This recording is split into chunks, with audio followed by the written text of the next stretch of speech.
আমার মনে হয় আইন আছে প্রয়োগ নাই, এইটা তো যারা আইন প্রয়োগকারী সংস্থা তাদের উপরে দায়িত্বটা বর্তায়। পাশাপাশি সাধারণ জনগণেরও কিন্তু আইনের প্রতি শ্রদ্ধাশীল হতে হবে, মানার একটা টেন্ডেন্সি আনতে হবে।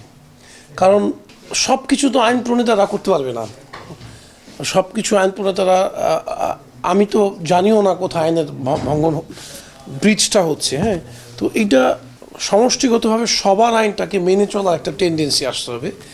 আর যেটা বললেন আইন আছে প্রয়োগ নাই, আমি সেটা বলি না।